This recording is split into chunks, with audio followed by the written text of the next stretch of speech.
Goku is fighting Moro in the latest chapter of Dragon Ball Super, and so far, this fight is going so far downhill for Goku. The once thought to be invincible form that was Ultra Instinct is now seeming very vulnerable. To be fair to Goku though, it is not the full version, it's only the Omen. But to summarize the latest chapter as far as Goku's concerned, Moro is stomping out Goku in this story. This is a villain that I'm 100% sure Goku will not defeat. He's just way too powerful. Along with this fight, there are two people spectating it, and it is Whis and Merus, both angels that have both trained Goku and helped him to achieve this Omen level of Ultra Instinct. But as the story will play out, we'll soon see that these two, although they are both angels, they have very different values and beliefs. It will go on to be a very critical dynamic as the series plays out. The fight begins with both Moro and Goku powering up into their own full-powered versions. You can see the aura here clashing against each other between the two. And at the start of this chapter, Goku does actually do some kind of impressive stuff. He gets in front of Moro, kicks his hand, elbows him in the way, but then, almost out of nowhere, Moro grabs his foot.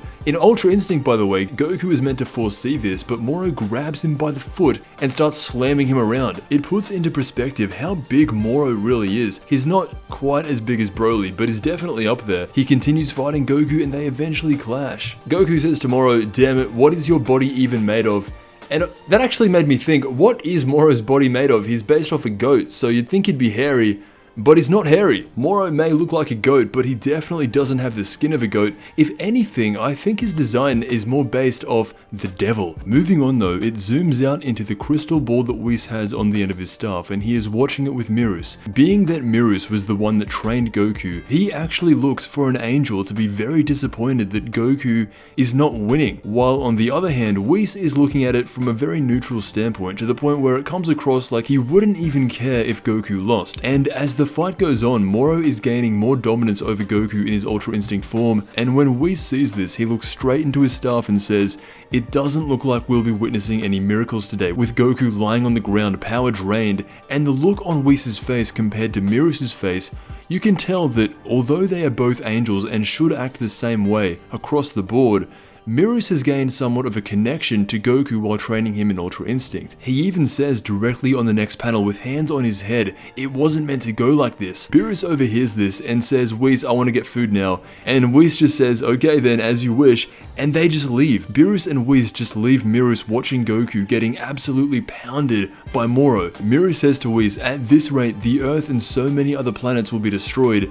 And what Whis says back to Merus should be a constant reminder that Merus and Whis are not 100% allies of Goku and Vegeta in the Earth. They exist of the gods and overseers of Universe 7, and that's all they should be taken as. Whis says to Merus that the birth and death of planets is simply a cycle of the universe. If we intervene in any way, it will not necessarily be a good thing. Only the Kais and Lord Beerus are the ones who can intervene. He goes on to say that because we are angels, we simply cannot. Never forget that. That's how he finishes the dialogue, and you can see Merus' face. It's like Merus has formed a connection with Goku, and even though he's an angel, he doesn't want to see Goku lose. While Whis is there walking away and giving up on Goku, Merus is there as another angel looking out for him. It should be a reminder that Beerus and Whis are not allies of Goku and the Earth. Ever since they stopped getting their foods, they have stopped caring about the Earth, and I think that's the biggest thing here. Merus is still a young angel and is not fully developed like Whis has, but this little conflict here within itself could end up into a much bigger story